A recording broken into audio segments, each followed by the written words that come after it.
What's up, guys? Welcome to another episode of the Liberty Revolt with me, Bucky Dillon, and my co-patriot, Kevin LaRusso.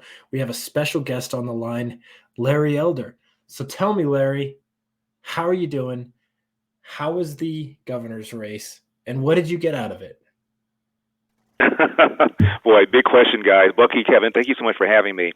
Let me give you a somewhat lengthy answer if I don't bore you with it. The race was incredibly exhilarating. I enjoyed campaigning far more than I thought I would. I took off around 8 weeks from talk radio to do this. I entered the race really late, and I enjoyed it. I enjoyed the fact that I was able to meet a lot of people and inspire them. This state is overwhelmingly left wing, as you know. About half of the voters in California are registered Democrats. Another 25% are registered independents. And even the New York Times said that registered independents in California vote Democrat.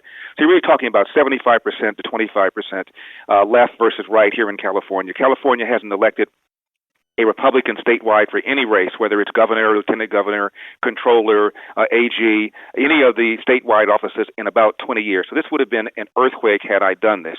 And the reason I thought I had a shot is it wasn't a straight-up election. It was a recall election. Two questions were on the ballot. The first is, do you want this man recalled, referring to Gavin Newsom? And if 50% plus one said yes, then you go to whom do you want to replace him, and whoever got the highest number of votes would have won. So I could have become governor with a plurality as opposed to a majority of the vote. So it's one of a rare time where I thought maybe somebody who was conservative had a shot.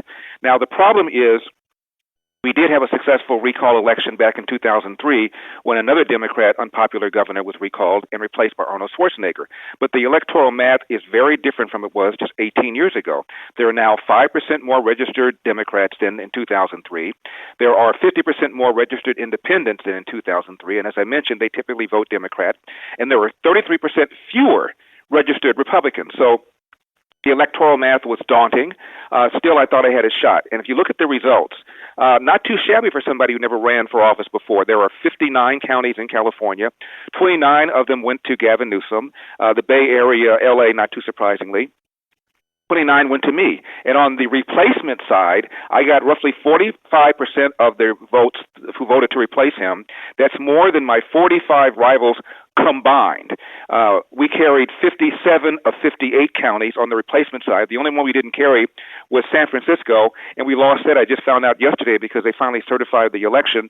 We lost that by 149 votes. The Democrat in the race took that county. So we almost won every single county in Los Angeles on the replacement side. Now, here are the problems. The problem is, as I said, the electoral math, but more than that, the media. The most important influential media here in California is the Los Angeles Times, and they hate my guts, and the feeling is mutual. I've been on radio for 27 years, and I have attacked them for their left-wing bias for 27 years. And they brought out the dogs. One of their writers referred to me as, and I'm quoting the headline, Larry Elder is the black face of white supremacy. You've been warned, end of quote. Another one called me all but a black David Duke. Why? Because I don't believe in systemic racism. I don't believe in critical race theory. I don't believe that the police are mowing down black people just because they're blacks. That made me the black face of white supremacy. The other problem, unlike what's going on right now in Virginia, is that the money was lopsidedly in favor of Gavin Newsom. I raised $20 million in 8 weeks, which is warp speed, more than all my major Republican rivals combined, including a self-funded millionaire. But Gavin Newsom spent $200 million, 10 to 1. And I could not get this man to debate me on the issues of crime, on the issues of the way he shut down the state in a more draconian way than anybody else, denied public school kids a whole year of in-person education. Because of the way he shut down the economy, a third of all small businesses are now gone forever, most of whom are run by minorities. I only mention their race because people like Gavin Newsom pride themselves on caring about minorities. They wouldn't let me, the other issue was the rise in homelessness, the fact that people are leaving California for the very first time, poor forest management.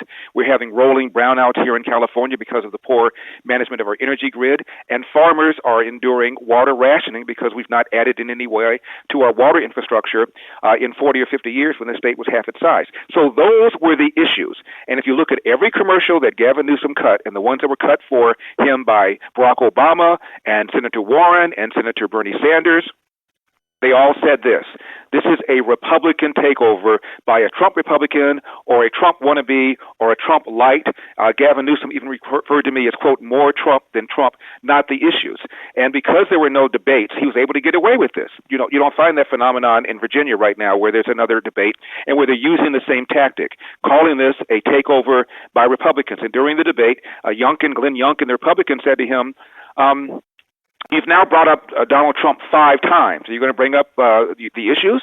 And he wasn't able to respond to that. The media out here supported him. The LA Times endorsed him for governor, opposed in the editorial, opposed the recall. The other major influential is the Sacramento Bee. They endorsed him for governor.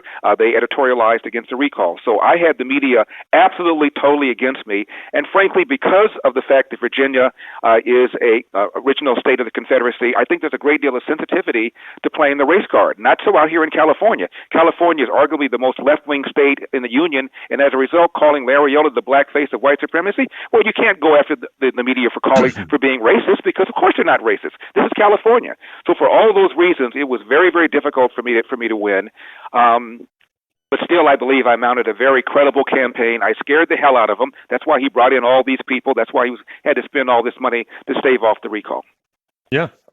So I do definitely want to comment, especially on the LA Times thing. So my mom, when she was growing up, when she was entering the workforce, she worked for the LA Times, and this is back in the 70s, 80s, and into the early 90s, and she was on track to be one of the first female editors. Now, back then, they were actually a very good source of news. They made it a point to be as honest as possible in the news. Granted, we all know that news media has never really been too honest.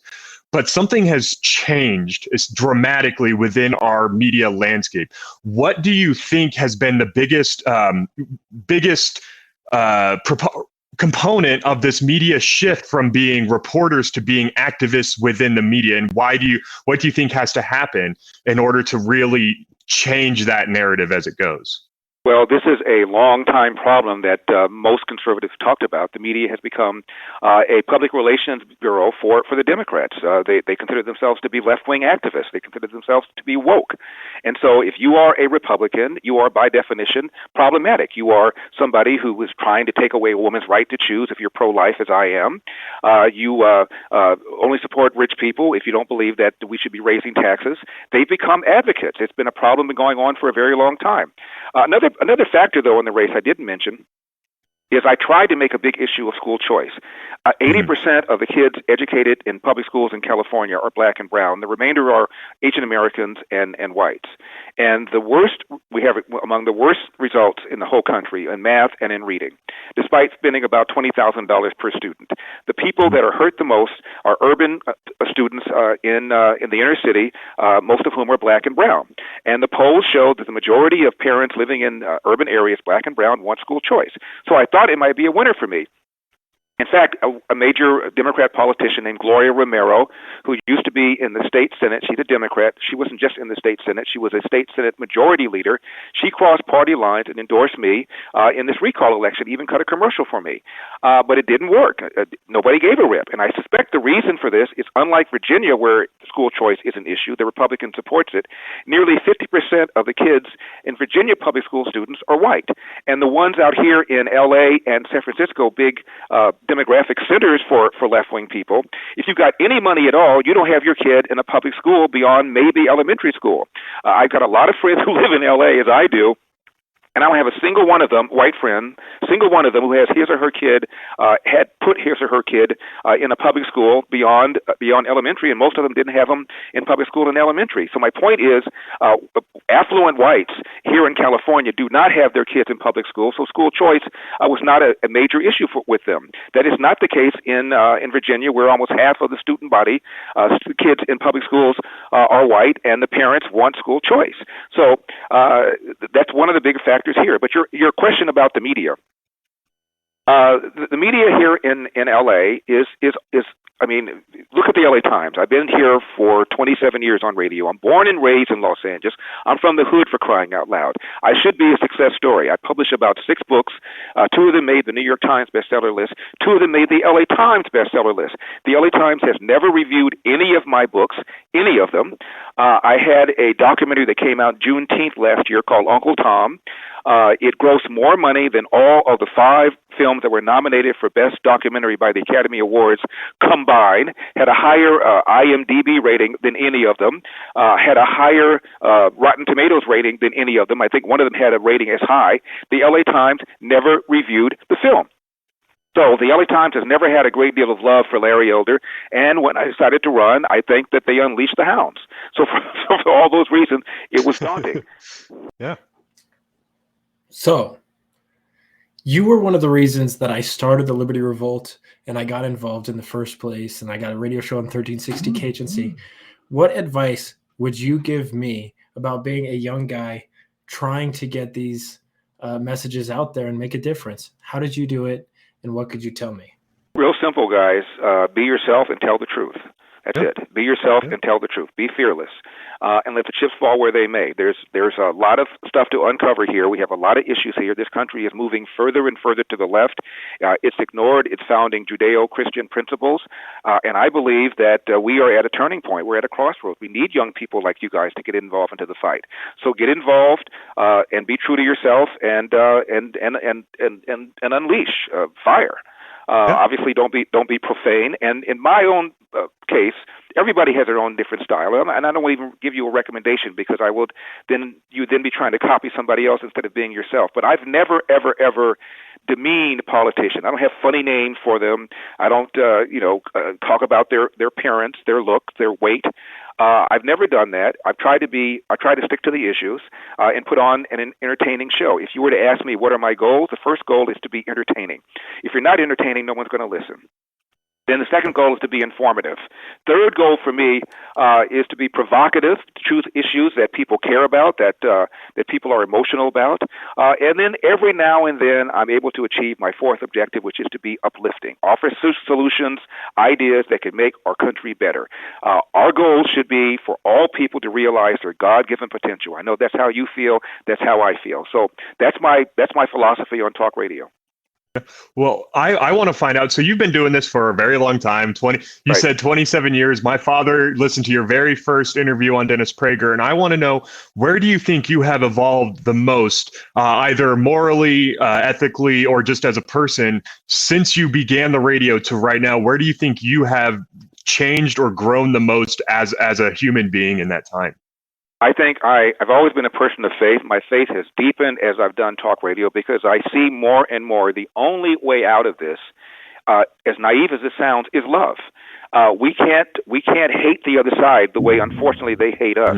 83% of Democrats believe Donald Trump is a racist. I mean, honestly, a man who presided over the best economy for blacks in American history, the guy who pardoned Jack Johnson, the first black heavyweight champion, the guy who put funding for historically black colleges on a permanent basis for 10 years, the guy who expanded opportunity zones in the inner city so that businesses would have an incentive to come there, and for crying out loud, a guy that supports school choice, which urban parents want, which the school board does not want. And this guy is deemed to be a racist by Democrats. We can't respond that way because you can't move people over to the other side if you demonize them like that and expect them to listen to your good ideas. So I become an even deeper person of faith, and obviously I'm far more knowledgeable about every issue, more knowledgeable about immigration, more knowledgeable about the economy, more knowledgeable about foreign policy. You can't stay in this field and not get better and better and bigger and more knowledgeable. So I think I'm a much better talk show host than I was when I first started 27 years ago. All right, last question. Then we'll let you go. You mentioned Trump and racism. It didn't seem like that line that worked for them. There was a massive transfer of Black Americans away from the Democrat Party during Trump's presidency. Do you think that's a trend that'll continue? Well, that's one of the reasons why Trump has got to be demonized, because you're absolutely right. During my campaign, I talked about some numbers: 4, 6, 8, 12. In 2008, 4% of blacks voted Republican. That was Obama's first campaign. Obama presided over an awful economy for blacks. If you look at what happened during his 8 years, the poverty rate for black people actually went up. Even Tavis Smiley, a left-wing guy whom I had a combative interview when I ran for governor, even he conceded by every major metric, the economy for black people went down, did not fare well under Obama. So Obama runs for re-election in 2012. 6% of blacks now vote for the Republicans. Donald Trump runs in 2016, and what does he say? What do you have to lose? Got 8%. Donald Trump runs for re-election in 2020 after having delivered for all the things I just mentioned earlier. He got 12%. That's a 50% increase from 2016 to 2020. It's going in the wrong direction, and they know it. That's why they're doubling down on crap like critical race theory, reparations, and referring to the cops as systemically racist, because they want to tell black people, stop, rethink. You're in bed with the wrong guys. You're in bed with the guys who wear the black hats. We're the guys who wear the white hats, and they are scared to death that more and more black people are not thinking about themselves as tools to be manipulated by the left, but more people who are thinking about jobs and schools and crime like everybody else. Yeah, perfect. Well, yeah, but hey, well, thank you so much for joining us today, Larry. This has been an absolute pleasure. Like I said, you are a hero to both of us, and I'm sure there's many more that would say the exact same thing. You have been an absolute warrior for good ideas and trying to actually change people's lives. And I hope to God that this isn't the last we saw. This gubernatorial campaign was not the last we're going to see you in the political sphere, because we need more men like you standing up and taking the fight to the forces of evil, to the forces of the Democratic Party. Because at the end of the day, this fight starts and ends with the people like us. And, as long as these institutions think they have the power and we're standing up against them, people will realize they actually don't. So thank you so much for your time today, Larry. We get the government we deserve. And Bucky and Kevin, I really enjoyed it. Be sure and send me a copy of this interview. I'll play it on my show. Thank you so much. You too. Bye-bye. Bye. Well, guys, I hope you enjoyed that interview with Larry Elder, my friend. If you want to catch more, subscribe, hit the bell, hit the like button, do whatever you got to do to get more Liberty Revolt content. And if you're listening on the radio broadcast, we'll see you next week.